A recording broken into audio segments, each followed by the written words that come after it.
یہاں پہ یہ سوال اٹھے گا کہ نبی علیہ الصلوۃ والسلام کی قبر پہ بنے گنبد کا کیا حکم ہے؟ پہلے تو یہ معلوم رہے کہ یہ گنبد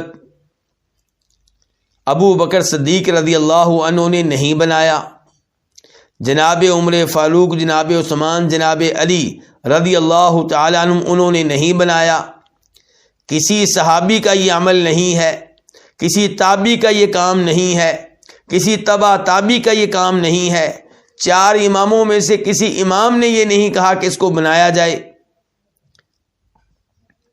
یہ کام کب ہوا ہے؟ 678 ہجری میں، 678 ہجری میں، یعنی کہ 7ویں ہجری میں نبی علیہ الصلوۃ والسلام کو دنیا سے گئے ہوئے جب 650 سال ہو چکے تھے تب یہ عمل ہوا ہے۔ اور آپ علیہ الصلوۃ والسلام نے فرمایا تھا کہ بہترین زمانہ میرے صحابہ کرام کا ہے، پھر تابعین کا، پھر تبع تابعین کا۔ یہ جو خیر کے 3 زمانے تھے، فضیلت کے 3 زمانے تھے، ان زمانوں میں یہ کام نہیں ہوا۔ یہ خیر کا کام ہوتا تو ان میں سے کوئی نہ کوئی یہ کام ضرور کرتا، لیکن یہ کام 678 ہجری میں کیا تو کس نے کیا؟ مصر کے ایک حکمران قلاوون صالحی نے۔ اور جہاں تک تعلق ہے گنبد کو سبز رنگ دینے کا، تو یہ کام ہوا ہے 1253 ہجری میں، 1253۔ اور آج دیکھیے کہ لوگ کیسے اعتقاد رکھتے ہیں گنبد کے ساتھ، اور کیسے اعتقاد رکھتے ہیں اس رنگ کے ساتھ، جبکہ یہ کام بعد میں آنے والے بادشاہوں کے ہیں۔ نہ نبی علیہ الصلوۃ والسلام نے اس کی وصیت کی، نہ آپ نے اس کی ترغیب دی، نہ صحابہ نے یہ عمل کیا، نہ تابعین نے اس کے بارے میں سوچا، نہ تبع تابعین کو اس کا خیال آیا، نہ 4 اماموں نے اس کی ترغیب دی۔ یہ کام ہوا ہے تو بہت بعد میں ہوا ہے۔ تو بادشاہوں کا یہ عمل دین کیسے بن گیا؟ دین کیا ہے؟ سنیے، مسلم شریف کی حدیث ہے، حدیث کا نمبر ہے 969 راوی ہیں ابو الحیاج الاسدی، کہتے ہیں کہ مجھ سے امیر المؤمنین جناب علی رضی اللہ عنہ نے کہا، الا ابعثک علی ما بعثنی علیہ رسول اللہ صلی اللہ علیہ وسلم، کہ اے ابو الحیاج الاسدی، میں تمہیں اس ڈیوٹی پہ نہ بھیجوں جو ڈیوٹی میری نبی علیہ الصلوۃ والسلام نے لگائی تھی۔ بڑے عظیم الفاظ ہیں۔ ڈیوٹی لگانے والے کون؟ جناب محمد الرسول اللہ صلی اللہ علیہ وسلم۔ لگائی کن کی؟ جناب علی رضی اللہ تعالیٰ عنہ کی، اور وہ اب کسی اور کی لگا رہے ہیں اپنے زمانے میں۔ کہتے ہیں کہ آپ نے میری ڈیوٹی یہ لگائی تھی کہ اللہ تدع تمثالا الا طمستا، کہ جو بھی مجسمہ نظر آئے، یعنی کہ کسی جاندار کا مجسمہ، جو بھی مجسمہ نظر آئے، جو بھی مورتی نظر آئے، جو بھی مجسمہ نظر آئے، اس کو مٹا ڈالو، ختم کر دو اس کو۔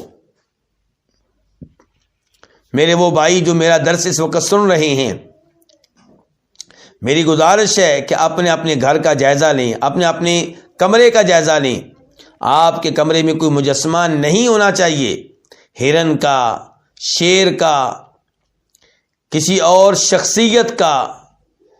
یہ مجسمے نصب کرنا اور سمجھنا کہ شاید ہم اس کی تعظیم کر رہے ہیں، یہ غلط ہے۔ نبی علیہ الصلوۃ والسلام ان چیزوں کو توڑنے کے لیے آئے تھے۔ اس کے بعد جناب علی کہتے ہیں کہ دوسرے نمبر پہ آپ نے مجھ سے کہا ولا قبرا مشرفا الا سویتا، جس قبر کو دیکھو کہ اونچی ہے، زمین سے بہت اونچی ہے، اس کو برابر کر دو، ہموار کر دو۔ تو قبریں جو اونچی ہوں انہیں گرانے کا کام سب سے پہلے کس نے کیا؟ جناب علی نے۔ حکم کس نے دیا؟ نبی علیہ الصلوۃ والسلام نے۔ مجسمے سب سے پہلے کس نے توڑے؟ نبی علیہ الصلوۃ والسلام نے، جب مکہ فتح کیا تھا، اور پھر جناب علی کو بھی بھیجا اس کام کے لیے۔ اور لوگ کہتے ہیں کہ شاید ہم اماموں کو نہیں مانتے، اماموں کا احترام نہیں کرتے۔ آئیے ایک امام کے الفاظ بھی سن لیجئے۔ امام ترمذی اپنی حدیث کی کتاب میں کہتے ہیں قال الشافعی، کہ امام شافعی فرماتے ہیں اکرہ ان یرفع القبر الا بقدر ما نعرف انہ قبر لکی لا یوقع ولا یجلس علیہ، کہ میں یہ پسند نہیں کرتا کہ قبر کو بلند کیا جائے، البتہ قبر اتنی بلند ہونی چاہیے کہ جس سے پتہ چلے کہ یہ قبر ہے، کیونکہ اگر معمولی سی بھی زمین سے اونچی نہیں ہوگی تو پھر لوگوں کو پتہ نہیں چلے گا کہ یہ قبر ہے۔ تو کہتے ہیں کہ معمولی سی اونچی ہونی چاہیے تاکہ کوئی اس قبر کو پہ بیٹھے نہیں اور کوئی اسے روندے نہیں۔ تو امام شافعی دیکھ لیں کیا عقیدہ رکھتے ہیں۔